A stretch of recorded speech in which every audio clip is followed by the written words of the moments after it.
মানে যুদ্ধশাস্ত্র বা সমরশাস্ত্রে কিন্তু ঐতিহাসিকভাবে দেখা হয় বা বলা হয় যে ডোন্ট শুট দ্য মেসেঞ্জার, যে দূত তার কিন্তু খবরটা বয়ে আনাই কাজ। তেমনি দলের যে মুখপাত্র সে আসলে কিন্তু দূতই। তাহলে কি ওনাদের আক্রমণ করার মতো মমতা বন্দ্যোপাধ্যায়, অভিষেক বন্দ্যোপাধ্যায় একসময় যে একেবারে 24/7 উদয়স্ত একেবারে পিসি ভাইপো রাজনীতি যেন কিভাবে একটা ঢুকে পড়ছে, তা সে দুর্গাঙ্গন উদ্বোধনী হোক বা স্বরাষ্ট্রমন্ত্রী অমিত শাহর কলকাতা সফরই হোক, বলা যেতে পারে সদ্য আবিষ্কৃত স্লোগান, যেটা নির্বাচনী স্লোগান হতে চলেছে, সেইটা লেখা আছে। যাতে কি লেখা আছে? লেখা আছে যে বাঁচতে চাই বিজেপি তাই। কেন জানি না এই স্লোগানটা যে শুনে মনে হচ্ছে মানে এটা যেন একটা মুমূর্ষু রোগীর একটা কাতর অনুনয় বিনয়। ওই স্লোগানগুলো পড়তে পড়তে আমার একটা ছোটোবেলার নিজের জীবনেরই একটা ঘটনার কথা মনে পড়ে যাচ্ছিল। অভিষেক বন্দ্যোপাধ্যায়ের বড় নেতা হিসেবে উঠে আসার পেছনে তাহলে কি বিজেপির এই সমবেত বা সংঘবদ্ধ হয়ে আক্রমণ অভিষেক, সেটাই কি তাকে বড় নেতা বানিয়ে দিচ্ছে?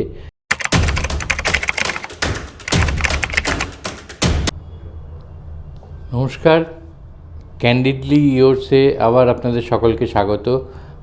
বেশি গৌরচন্দ্রিকা বা ভূমিকা না করে একেবারে সরাসরি বিষয়ে ঢুকি, কারণ নির্বাচন একেবারে এসে গেছে এবং বিভিন্ন যে উৎসব অনুষ্ঠান এই মুহূর্তে কলকাতায় আশেপাশে বাংলায় হচ্ছে, সেগুলোতেও কোনো না কোনোভাবে রাজনীতি যেন কিভাবে একটা ঢুকে পড়ছে, তা সে দুর্গাঙ্গন উদ্বোধনী হোক বা স্বরাষ্ট্রমন্ত্রী অমিত শাহর কলকাতা সফরই হোক বা অন্যান্য যে কোনো ইয়েতেই কোনো না কোনোভাবে একটা রাজনীতি এসেই যাচ্ছে।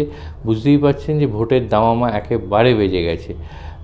তো এই কেন্দ্রীয় স্বরাষ্ট্রমন্ত্রী অমিত শাহর এখানে আসার কথা বলছিলাম কলকাতায়। উনি এবারে বেশ একটা দীর্ঘ সময় ধরে কলকাতায় থাকছেন নিউ ইয়ার্স ইভে। নতুন বছরটা শুরু এবং পুরনো বছরের যে বিদায়, সেইটার ঠিক একেবারে ট্রানজিশন বা সন্ধিক্ষণে বেশ কিছুটা সময় উনি কলকাতায় কাটাচ্ছেন। এটা অনেকটাই আনপ্রেসিডেন্টেড বলা যেতে পারে এবং নানান মিটিংও উনি করছেন। এবং এই উপলক্ষে কলকাতা শহরে ছোট বড় মাঝারি নানান নেতারা, কেউ নরেন্দ্র মোদীর পেটের মধ্যে, কেউ অমিত শাহর পেটের মধ্যে ঢুকে তাদের পোস্টার ফেস্টুন ছাপিয়ে শহরে ছেয়ে দিয়েছেন। এখন এই ছবিগুলোর মধ্যে তাদের নতুন যে বা বলা যেতে পারে সদ্য আবিষ্কৃত স্লোগান, যেটা নির্বাচনী স্লোগান হতে চলেছে, সেইটা লেখা আছে। তাতে কি লেখা আছে? লেখা আছে যে বাঁচতে চাই বিজেপি তাই। এখন এই স্লোগানটা দেখতে দেখতে যেটা মনে হচ্ছিল যে কোথাও না কোথায় এই স্লোগানটার মধ্যে একটা ভীষণ নেতিবাচক বা নেগেটিভ কনোটেশন নেই তো? কেন জানি না এই স্লোগানটা যে শুনে মনে হচ্ছে মানে এটা যেন একটা মুমূর্ষু রোগীর একটা কাতর অনুনয় বিনয়, বাঁচতে চাওয়ার জন্যে একটা প্রবল উদগ্র বাসনা, এবং সেই উদগ্র বাসনাটার মধ্যে একটা আত্মসমর্পণের ভূমিকা বা স্যারেন্ডারের কোথাও যেন একটা গন্ধ লুকিয়ে রয়েছে। অর্থাৎ আমি বাঁচতে চাই, আমাকে বাঁচতে দাও, মানে একটা মুমূর্ষু রোগীর যেন একটা কাতর আর্তনাদ সেটা শোনা যাচ্ছে। এটা নির্বাচনী বৈতরণী পার হওয়ার জন্য কতটা কার্যকরী হবে সেটা নিয়ে কোথাও যেন একটা অন্তত আমার মনে তো একটা খটকা লেগেই আছে। কারণ এটা সহানুভূতি জাগাতে পারে, অনুকম্পা জাগাতে পারে এই ধরনের স্লোগান, কিন্তু কতটা সমর্থন যোগাতে পারবে তার ইতে। কারণ যখন একজন মুমূর্ষু রোগী বলেন যে আমি বাঁচতে চাই, আমার জন্য এই করো তাই করো, আমরা সবাই সহানুভূতি দেখিয়ে হয়তো ছুটে যাই, কিন্তু সমর্থন জিনিসটা বোধহয় একটু আলাদা, এবং তার মধ্যে বোধহয় একটা ইতিবাচক বা পজিটিভ কনোটেশন থাকা ভালো, থাকলে ভালো হতো। ওই স্লোগানগুলো পড়তে পড়তে আমার একটা খুব ছোটোবেলার নিজের জীবনেরই একটা ঘটনার কথা মনে পড়ে যাচ্ছিল। একেবারে ছোট্টবেলায়, মানে আমার তো এখনও স্কুলে ঢোকার বয়স হয়নি, দাদাকে স্কুলে ভর্তির সময় আমিও পিছু পিছু গিয়ে একরকম জোর করেই ঢুকে পড়েছিলাম, বিদ্যালয়ে ভর্তির বয়স না হওয়া সত্ত্বেও। স্কুলে ভর্তির পরে প্রথম যে স্পোর্টস, অ্যানুয়াল স্পোর্টস, সেই স্পোর্টসে দেখা গেল অনেকেই অনেক প্রাইজ পাচ্ছেন, আমার দাদাও অনেকগুলো পুরস্কার পেল, কিন্তু আমার কপালে যথারীতি কিছুই জোটেনি। কারণ আমার মানে ক্লাসের যে বিচারে যে আমিও হয়তো শ্রেণীতেই পড়ি, কিন্তু আসলে তো লেভেল প্লেইং ফিল্ডটা হয়নি, ফলেই পুরস্কার আমার ভাগ্যে আর খুব একটা জোটেনি। তো তখন আমি একটা হাপুস নয়নে কাঁদছিলাম আর কি। তো সেইটা দেখে দিদিমণিরা আমাকে একটি উপহার দিয়েছিলেন, যার পরিভাষায় যাকে বলা যেতে পারে সান্ত্বনা পুরস্কার, একটি বালতি। সেই বালতিটি নিয়েই আমি অত্যন্ত আনন্দে বাড়ি ফিরেছিলাম। কিন্তু ওই যে কান্নাকাটির ফলে যেটা জোটে সেটা সান্ত্বনা পুরস্কারই বালতি, কিন্তু যে পুরস্কার বা মেডেলে লেখা থাকে তুমি প্রতিযোগিতায় জয়লাভ করেছো, সেই যে পুরস্কার সেটা কিন্তু জোটে না। আমি জানি না কেন হঠাৎ এই স্লোগানটা দেখতে দেখতে এই ঘটনা মনে পড়ে যাচ্ছিল। স্লোগানের কথা যদি বাদও দিই, যেটা বললাম যে একটা নেগেটিভ কনোটেশন আছে, কোথাও না কোথাও তাহলে কি একটা তারা যে মুমূর্ষু, অর্থাৎ প্রায় মরে গেছে বাঁচতে গেলে, মানে এরকম একটা ব্যাপার যেন কনোটেশন অন্তত তৈরি হচ্ছে। এটা যদি বাদও দিই, আমরা দেখছি যে একটা বিরাট ঘটনারূপে এটাকে দেখানো হচ্ছে যে স্বরাষ্ট্রমন্ত্রী বিজেপির একেবারে ডাকসাইটে নেতা, যেটাকে বলা হয় এই সরকারটাকে মো শাহ সরকার, মোদি শাহর সরকার, সেই শাহ একেবারে অবিসংবাদিত নেতা বিজেপির। তো তিনি এতদিন ধরে এখানে কাটাচ্ছেন, অতএব যেন একেবারে সরকার পাল্টেই চলে যাবেন দিল্লিতে, এরকম একটা হাবভাব। কিন্তু উনিও বা এসে কী বলছেন, এখনও পর্যন্ত কিন্তু সেরকম কোনো একটা জোরালো বক্তব্য বা কিছু শোনা গেল না। কিন্তু যেটুকু শোনা গেছে তাতেও একটা অদ্ভুত খটকা লাগার বিষয় আছে। মানে ওনার মতো বড় মাপের নেতা তিনি এখানে এসে যেটা বলেছেন সেটা হচ্ছে তৃণমূলের মুখপাত্রের নাম উল্লেখ করে তৃণমূল মুখপাত্রকে আক্রমণ করেছেন। এটাতেও একটা কেন অদ্ভুত ব্যাপার লাগছে যে তাহলে কি ওনাদের আক্রমণ করার মতো মমতা বন্দ্যোপাধ্যায়, অভিষেক বন্দ্যোপাধ্যায় একসময় যে একেবারে 24/7 উদয়স্ত একেবারে পিসি ভাইপো, আমাদের দেখেছি আমাদের বিরোধী দলনেতাকে এ রাজ্যে ভাইপো শব্দটা তিনি যেভাবে উচ্চারণ করতেন এবং তার সঙ্গে যে একটা আস্ফালন এবং একটা নৃত্যেরও ব্যাপার ছিল কিছুটা ভঙ্গির, তেমনি ভাইপো শব্দটা প্রত্যেকবার বলতেন প্রায় ড্রপ খেতে খেতে ওই ক্যাম্বিস বলের মতো। তো সেইগুলো কোথায় গেল? এখন কিন্তু দীর্ঘদিন ধরে যদি আপনারা ফলো করেন, ওই পিসি ভাইপোকে আক্রমণ এগুলো কিন্তু অনেক সীমিত প্রায়। আর তারপরে আজকে যখন একেবারে নির্বাচন দোরগোড়ায়, সেখানে অমিত শাহর মতো স্বরাষ্ট্রমন্ত্রী, দোর্দণ্ড প্রতাপশালী নেতা, তাকে এসে আক্রমণ করতে হচ্ছে তৃণমূলের মুখপাত্র কুণাল ঘোষকে, তাও খানিকটা বলবো ব্যক্তিগত স্তরে নেবেই, যার অবশ্যই কুণালবাবুও জবাব দিয়েছেন। এখন সেই জবাব প্রতি আক্রমণের মধ্যে না গিয়ে যেটা বলা যেতে পারে যে এটা অনেকটাই শুটিং দ্য মেসেঞ্জার যাকে বলে আর কি। এটা মানে যুদ্ধশাস্ত্র বা সমরশাস্ত্রে কিন্তু ঐতিহাসিকভাবে দেখা হয় বা বলা হয় যে ডোন্ট শুট দ্য মেসেঞ্জার, যে দূত তার কিন্তু খবরটা বয়ে আনাই কাজ। তেমনি দলের যে মুখপাত্র সে আসলে কিন্তু দূতই। আপনাদের কজনের মনে আছে জানি না, কিন্তু যখন ওই আমাদের গালফ ওয়ার চলছিল, ইরাক ইরান যুদ্ধ চলছিল, বা আমেরিকা যেখানে পার্টিসিপেট করেছিল, যখন সাদ্দাম হোসেনকে প্রায় ইঁদুরের গর্ত থেকে তুলে আনা হয়ে দাঁতের ডিএনএ টেস্ট পর্যন্ত করানো হয়ে গেছে, তখনও কিন্তু সাদ্দাম হোসেনের যিনি মুখপাত্র ছিলেন, যিনি প্রতিদিন ঘন্টায় ঘন্টায় প্রায় বিভিন্ন সারা পৃথিবীর চ্যানেলে এসে সেই যুদ্ধের বিবরণী দিচ্ছিলেন এবং কিভাবে আমেরিকান সৈন্যরা কাবু হচ্ছে, নাস্তানাবুদ হচ্ছে, তার একটা এখন বোঝা যায় কাল্পনিক বর্ণনা বা বিবরণ দিচ্ছিলেন হয়তো। তো তিনি কিন্তু সেই মুহূর্তে যখন ইঁদুরের গর্ত থেকে সাদ্দাম হোসেনকে টুনে এনে দাঁতের ডিএনএ টেস্ট করে প্রমাণ হতে চলেছে যে উনিই সাদ্দাম হোসেন, তখনও কিন্তু উনি বীর বিক্রমে টিভির সামনে এসে বলে যাচ্ছিলেন যে আমরা মার্কিন সেনাদের একেবারে পর্যুদস্ত করে পরাভূত করে ছাড়ব। সাদ্দাম হোসেনকে ধরা হয়েছিল, কিন্তু তাকে কি ধরা হয়েছিল ধরা হয়নি এটা খবর পাওয়া যায়নি, কারণ তার ওইটা বলাই কাজ ছিল, তার কাজ ছিল, তিনি কিন্তু দূত। এই যে ব্যাপারটা, মানে যেটা দিয়ে আমি শুরু করেছিলাম, ইংরেজিতে যাকে বলে ডোন্ট শুট দ্য মেসেঞ্জারকে শুট করা ঠিক নয়। তো আজকে স্বরাষ্ট্রমন্ত্রী অমিত শাহর মতো একজন দুর্দণ্ড প্রতাপশালী, তিনি কিন্তু তৃণমূলের মুখপাত্র বা দূতকে আক্রমণের স্তরে নেমে এসছেন। কোথায় গেল সেই সব গর্জন? একসময় কত কিছুই তো আমরা স্লোগান শুনেছি, সেগুলো তো নেই। যে নামগুলো নিয়েও না আক্রমণ করতেন তাদের অনেকেই এখন তাদের নিজেদের দলে বা প্রায় একেবারে বলা যেতে পারে রাজনীতিতে বিস্তৃত প্রায় হয়ে গেছেন কোনো কোনো ব্যক্তিত্ব। কিন্তু গত বছরের নির্বাচন বা সেই নির্বাচনের পরবর্তী পর্যায়েও দেখা গিয়েছিল একটা প্রবল আক্রমণ পিসি ভাইপোর প্রতি, এবং অনেকেই মনে করছিল যে অভিষেক বন্দ্যোপাধ্যায়ের বড় নেতা হিসেবে উঠে আসার পেছনে তাহলে কি বিজেপির এই সমবেত বা সংঘবদ্ধ হয়ে আক্রমণ অভিষেক, সেটাই কি তাকে বড় নেতা বানিয়ে দিচ্ছে? ঠিক তেমনইভাবে হঠাৎ মুখপাত্রকে আক্রমণ, তাও স্বরাষ্ট্রমন্ত্রীর পক্ষ থেকে, আর তো কোনো বড় ইস্যু বড় পাওয়া গেল না। এটাও কিন্তু একটা খটকা লাগার মতো বিষয়। এত কিছু সত্ত্বেও কিন্তু আর একটা বেশ বড় সেকশন আছে রাজনীতিতে, যারা বলা হয় ন্যারেটিভ তৈরির কাজে ব্যবহার করা হয়। এটাও খুব আশ্চর্যের ব্যাপার, যে সময় বিজেপির সমাজ মাধ্যমে খুব সক্রিয় ছিল, অন্য দলের থেকে একটু বেশিই ছিল, সেই সময় তাদের যে এই আইটি সেলের প্রধান অমিত মালব্য, তিনি কিন্তু খানিকটা বলা যেতে পারে ফাঁকা মাঠে গোল করছিলেন, কারণ তখন তার যে রাজনৈতিক প্রতিপক্ষরা তারা এতটা সক্রিয় হয়নি সমাজ মাধ্যমে, বা যেটাকে আইটি সেল বলা হয় সেই ক্ষেত্রে। এখন কিন্তু ওই খেলাটা সমস্ত দলই কম বেশি ধরে নিয়েছে।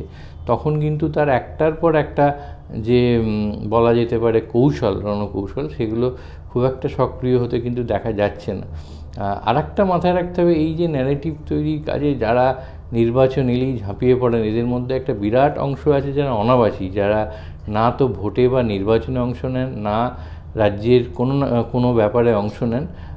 হয়তো কিছু দিনের জন্য এখানে আসেন বিদেশ থেকে, কারণ একটা কনভার্সনের অ্যাডভান্টেজ নেওয়ার ব্যাপার থাকে তাদের রোজগারের, কিন্তু তারা ওইখানে বসে যে কিভাবে রাজ্যের কি হাল হকিকত তা নিয়ে তাদের সুচিন্তিত বিশ্লেষণ দেন, তার সঙ্গে কতটা বাস্তবের সম্পর্ক আছে এবং কতটা তা নির্বাচন প্রক্রিয়াকে প্রভাবিত করে, সেটা নিয়ে কিন্তু সন্দেহের অবকাশ বারে বারে থেকে যায়। কাজেই এনারা যেটা বলছেন, বা এখানে বসে যার বড় অংশ একটা ভোটই দিতে যান না, তারা বিভিন্ন সংখ্যা দেন, পরিসংখ্যান দেন, ভোটে কি হতে চলেছে একেবারে সংখ্যা তুলে বলে দেন যে এই দল এতগুলো আসন পেতে চলেছে, যারা হয়তো রাজ্যের কটা জেলা, কোন জেলায় কি মহকুমা, কোনটা জেলার সদর শহর, সেসব কিছুই বলতে পারবেন না। রাজ্য সম্বন্ধে কতটা তারা ওয়াকিবহাল বা কতটা খবরাখবর আছে সে নিয়েও সংশয়ের অবকাশ আছে। তারা কিন্তু বিভিন্ন সুচিন্তিত মতামত দেন, জেলাওয়ারি খবর দেন, কোন জেলায় কী পরিসংখ্যান হবে, তারা লাস্ট কবে এই সমস্ত জায়গায় গেছেন বা কতগুলো ওই জায়গার লোকের সঙ্গে কথা বলেছেন, তাই নিয়েও সন্দেহ থেকে যায়। কিন্তু একটা চেষ্টা তো হয় ভীষণভাবে যে একটা ন্যারেটিভ তৈরি করা, কারণ রাজনীতিটাকে আজকাল অনেকেই মনে করছেন এটা একটা ফটো অপ এবং একটা ন্যারেটিভ তৈরির খেলা।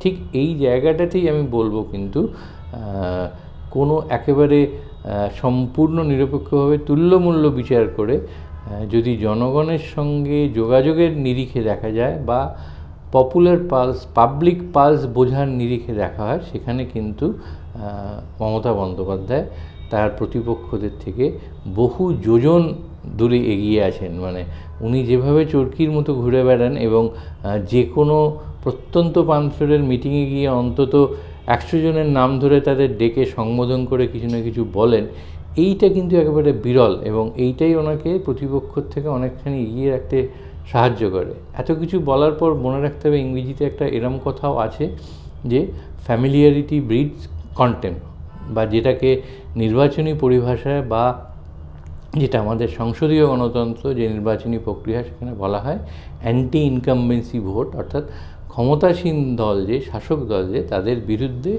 সবসময়ই একটা ক্ষোভ বিক্ষোভ, একটা পার্সেন্টেজ, একটা ফ্যাক্টর কাজ করে। সেখানে তো 3টে শাসনকাল চলে গেছে, কাজেই সেটা থাকবেই, সেটা নিশ্চিতভাবেই শাসক দলের বিরুদ্ধে যায়। কিন্তু এই যে নেগেটিভ ফ্যাক্টরটা, এইটাকে কাজে লাগানোর জন্যেও কিন্তু যারা প্রতিপক্ষ তাদেরকে নিজেদের যথেষ্ট মাত্রায় তৈরি করতে হয় এবং সেই নেগেটিভ ফ্যাক্টরকে কাজে লাগানোর মতো একটা জায়গায় অনুকূল পরিস্থিতি তৈরি করতে হয়। তো এই রাজ্যের যারা এখনও প্রতিপক্ষ আছেন শাসক দলের, তারা কতটা এই নেগেটিভ ফ্যাক্টরকে কাজে লাগাতে প্রস্তুত, বা একেবারে নির্বাচন যখন কয়েক মাসের ব্যবধানে, সেই সময় সেগুলোকে ব্যবহার করার মতো কোনো রণকৌশল তাদের তৈরি আছে কি না, তার এখনও পর্যন্ত কিন্তু কোনো ইঙ্গিত বা প্রকাশ পাওয়া যাচ্ছে না। তো যদিও যে কথা আমি বললাম যে ফ্যামিলিয়ারিটি ব্রিডস কন্টেম্প্ট বা অ্যান্টি ইনকামবেন্সি ফ্যাক্টর সেটা কাজ করে, ক্ষোভ থাকবেই অনেক সময়। এই ক্ষোভ যখন বাড়তে থাকে, এত বছর হয়ে গেল, যে কোনো পুরনো জিনিস যেমন আমরা ছেড়ে দিতে চাই, তখন অন্য অনেক কিছুকে ভালো লাগে। এগুলো স্বাভাবিক, এগুলো ন্যাচারাল একটা হিউম্যান ইনস্টিং বলা যেতে পারে, একটা জীবন দর্শন বলা যেতে পারে মানুষের জীবনে। তো সেগুলো থাকেই, আছেও, এক্ষেত্রেও আছে, থাকবে। কিন্তু সেইগুলোকে কাজে লাগানোটা একটা খুব বড় ব্যাপার। আমরা যখন একটা পুরনো ছাড়তে চাই তখন কিন্তু তার চেয়ে ভালো বিকল্প আমরা পাচ্ছি কি না, আজকে আমি যদি এই জ্যাকেট, এই সোয়েটার, এই জামাটা ছাড়ি, একেবারে পরিত্যাগ করতে চাই, তখন তার চেয়ে একটা বেটার কিছু চাইবো। একটা গাড়ি ছাড়তে গেলে তার চেয়ে বেটার কিছু চাইবো, ভালো কিছু চাইবো, এবং যেটা দিয়ে আমার ওই পুরনো জিনিস না থাকার আফসোসটা না থাকে। এটা কিন্তু আবার বলছি, তো হিউম্যান সাইকোলজি, হিউম্যান ইনস্টিং, কাজে এই সমস্ত ফ্যাক্টরগুলোকে মাথায় রাখতেই হয়। অনেকের সঙ্গে কথা বলে দেখেছি যে যেমন প্রথমে যে স্লোগানটা দিয়ে শুরু করেছিলাম, বাঁচতে চাই বিজেপি তাই, এটা কিন্তু বহু সাধারণ মানুষ এবং বহু যারা বলা যেতে পারে চর্চা করেন মনস্তত্ত্বের, তারা কিন্তু এর মধ্যে একটা নেগেটিভ কনোটেশন খুঁজে পেয়েছেন। সিমিলারলি আমি বলবো যে এই যে কথা আমরা বারবার বলছি যে পুরনোকে বদল করে নতুনকে আনা, সেইটার জন্যে যথেষ্ট তৈরি বা প্রস্তুতি আছে কি না। অনেকেই কিন্তু একেবারে ভোট দিতে গিয়ে শেষ মুহূর্তে ভাবতে চান ঠিক আছে এরা এই ভুল করেছে, এই হয়তো বাজে কাজের সঙ্গে এতগুলো লোক এই জড়িত, কিন্তু হোয়াট নেক্সট, হু নেক্সট, কাকে আনবো, এই ধরনের একটা জিনিস মাথায় ঘোরপাক খেতে থাকে। এই মুহূর্তে দাঁড়িয়ে গেলে যেটা দেখছি যে ইস্যু তৈরি করার ক্ষেত্রেও কিন্তু একটা প্রচণ্ড খামতি আছে রাজনৈতিক প্রতিপক্ষের। কী ইস্যুতে ভোট হতে যাবে, তাহলে কি শুধু যেমন ধরুন মমতা বন্দ্যোপাধ্যায় যদিও এই যে একটা দুর্গাপূজার কার্নিভাল শুরু হয়েছে, যেটা একটা দুর্গাপুজোটাকে একটা আন্তর্জাতিক পর্যটন মানচিত্রে একটা জায়গায় নিয়ে গেছে, particularly in the ওয়েক of the fact যেটা রাষ্ট্রপুঞ্জ থেকে বা ইউনেস্কো থেকে যে স্বীকৃতি এসেছে সেইটার পাশাপাশি ওটাকে রেখে, কিন্তু তবুও তাকে চিহ্নিত করা হতো জানি না কোনো একটা অদ্ভুত কারণে যে উনি নাকি দুর্গাপুজোর বিরোধী। উনি কিন্তু দুর্গাপুজোটাকে একটা অদ্ভুত উৎসবের পর্যায়ে নিয়ে চলে গেছেন, কিন্তু তবুও বলা হয় উনি হিন্দু বিরোধী প্রমাণ করতে, যে দুর্গাপুজো এ রাজ্যে হতে দেন না, পারমিশন পাওয়া যায় না। হয়তো ছোটোখাটো কোনো একটা আইনি জটিলতায় কোনো পুজো যদি অনুমোদন পেতে পুলিশ থেকে, স্থানীয় স্তরের পুলিশ থেকে কোনো বাধা আসে, সেটাকেও ওনার বিরুদ্ধে দেখানোর চেষ্টা করা হয়। এখন যখন আবার উনি দুর্গা মন্দির তৈরি করতে যাচ্ছেন, তখন কিন্তু তাকে নিয়েও সমালোচনা শুরু হচ্ছে। অর্থাৎ কিছু না করলেও বিপদ, করলেও বিপদ, সমালোচনাটা আসবেই। এটা তৈরি হয় ওই ফ্যামিলিয়ারিটি ব্রিডস কন্টেম্প্ট, ওইখান থেকে। সবাই বোধহয় জানেন এই মহিলা কী করতে পারেন, এই ভদ্রমহিলার দল কী করে, কী করতে পারে, এইগুলো থেকে একটা অসন্তোষ, ক্ষোভ তৈরি হতে থাকে, যেটা হয়তো হয়েছে, যেটা অস্বীকার করার উপায় নেই। এগুলো সবই আছে, কিন্তু ওই যেটা বললাম যে প্রত্যন্ত অঞ্চলে গিয়েও জনসভায় অন্তত 100টা লোকের নাম বলে সম্বোধন করে তাদের হাঁড়ি একেবারে কুষ্টি ঠিকুজির খবর দেওয়া বা হাঁড়ির খবর বলতে পারার মতো ক্ষমতা কিন্তু এই মুহূর্তে শুধু এ রাজ্যে নয়, ভারতবর্ষেও খুব কম রাজনীতিকের আছে। এক্ষেত্রে আরেকটা কথা বলে একটু শেষ করব, যে ধরুন আমাদের মাননীয় প্রধানমন্ত্রী নরেন্দ্র মোদীজি, তিনি হয়তো বঙ্কিমচন্দ্র চট্টোপাধ্যায়কে বঙ্কিম দা বলে সম্বোধন করতে পারেন, কিন্তু নরেন্দ্র মোদীকে নরেন্দ্র দা বা মোদি দা এই জায়গায় কিন্তু নিজেকে তৈরি করতে পারেননি। অমিত শাহকে কেউ অমিত দা বলে ডাকছেন, এটাও শোনা যায় না, ওদের কোনো নেতার ক্ষেত্রে এটা পাবেন না। কিন্তু এই যে একটা ইউনিভার্সালি অ্যাকসেপ্টেড দিদি, এইটা খারাপ না ভালো সেটা নিয়ে হতে পারে, কিন্তু লোকে তো চায় যে সামওয়ান যার সঙ্গে সে রিলেট করতে পারে, সেইটা কিন্তু তৈরি হয়েছে। বহুদিন আগের একটা ঘটনা বলবো, আমার খুবই ঘনিষ্ঠ আত্মীয়দের পরিচিতর মধ্যে, তিনি একটা বড় প্রকল্প হাতে নেওয়ার সময় একজন খুব পেশাদারি কনসালটেন্সি সংস্থা তার কাছে গিয়েছিল। তো সমস্ত কিছু দেখার পরে যখন সেই ভদ্রলোক এক্সপ্লেন করছেন যে দেখছেন তো এখানে সবাই আমাকে কিরকম দাদা দাদা বলে সম্বোধন করে, তো সেই সময় ওই আন্তর্জাতিক খ্যাতি সম্পন্ন কনসালটেন্সি সংস্থার যিনি প্রধান ছিলেন, যিনি ভিজিটে গিয়েছিলেন, তিনি বলেছিলেন যে এটা কিন্তু প্রফেশনালি ভালো নাও হতে পারে। এখন বিজনেসের ক্ষেত্রে যেটা সত্যি, সেটা রাজনীতির ক্ষেত্রে নয়। রাজনীতিতে কিন্তু ওই সবাইকে যাকে রিলেট করে দাদা দিদি এই জায়গায় নেমে আসতে পারাটা, এইটা কিন্তু একটা ভীষণভাবে পজিটিভ ক্ষেত্র তৈরি করে আর কি, যেটা হয়তো মমতা বন্দ্যোপাধ্যায়ের ক্ষেত্রে তৈরি হয়ে আছে। তো এই মুহূর্তের পরিস্থিতি যেটা দাঁড়াচ্ছে, যেটা আমরা এতক্ষণ ধরে আলোচনা করলাম, নাম্বার ওয়ান, এই যে স্লোগানটাকে ধরে বিজেপি, এটা মনে হচ্ছে ওই খড়কুটো ধরে ভেসে থাকার মতো একটা প্রবণতা, বাঁচতে চাই বিজেপি, তাই এটার মধ্যে স্লোগানটার মধ্যে কোথাও একটা খটকা লাগার মতো নেগেটিভ কনোটেশন আছে। তারা এই মুহূর্তে দাঁড়িয়ে কোনো ইস্যু তৈরি করতে, যেটা নিয়ে ভোটে ঝাঁপানো যেতে পারে এইরকম একটা পরিস্থিতিতে, সেইরকম খুব একটা কিছু নেই। যেগুলো বলে আক্রমণ করা হচ্ছে সেগুলো সবই কিন্তু গত লাস্ট যে 3টে নির্বাচন, সেখানেও সেই ইস্যু হয়েছিল, তারপরে রেজাল্ট কী হয়েছে সেটা জানা। উল্টে আগের যেখানে পিসি ভাইপোর প্রতি যে তীব্র আক্রমণ সানানো হতো, সেটা কিন্তু স্তিমিতপ্রায়। এখন অমিত শাহর মতো দুর্দণ্ড প্রতাপশালী নেতা আক্রমণের কেন্দ্রবিন্দু হয়ে দাঁড়িয়েছে তৃণমূলের মুখপাত্র। তো এই সব কিছু মিলিয়ে কোথাও একটা মনের কোণে যেন প্রশ্ন জাগছে, তাহলে কি আবার এবারের পরিণামটা ফরগন কনক্লুশন, না অন্য কোনো লড়াই, অন্য কোনো আকর্ষণীয় লড়াই আরও কিছু আমাদের জন্য অপেক্ষা করে আছে, যেটা হয়তো এই মুহূর্তের এই বিশ্লেষণে ধরা পড়ছে না। আমাদেরও চোখ থাকবে সেই, কারণ আমরা সবাই চাই এটা একটা আকর্ষণীয় লড়াই হোক, কারণ যারা হয়তো কোনো পক্ষেই নেই তারা তো রাজ্যের ভালো চান, শহরের ভালো চান, তারা চান যাতে ভালো হয় এবং লোকে তাদের সুচিন্তিত সংবেদনশীল যে গণতান্ত্রিক অধিকার সেটা প্রয়োগ করুন শান্তিপূর্ণ উপায়ে। তার মধ্যে দিয়ে যে পরিণাম উঠে আসে সেটাকেই গ্রহণ করতে হয়, এটাই নির্বাচনী প্রক্রিয়ার একটা মহতী জিনিস।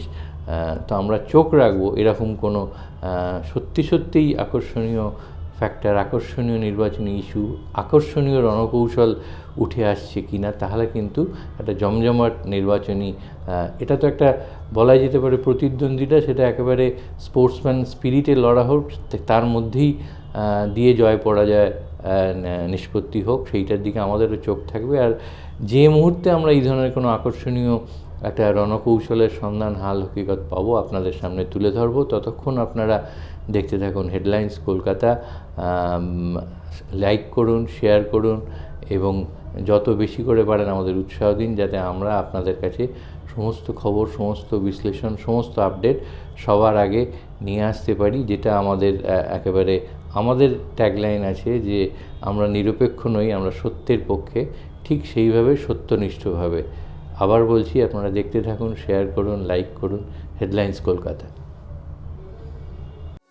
আনন্দ আর ভালোবাসার দীপ্তিতে গড়া সমুজ্জ্বল পরমা, ঠিক তোমারই মতো। শ্যাম সুন্দর কোম্পানি জুয়েলার্স, আগরতলা, উদয়পুর, ধর্মনগর, কলকাতা।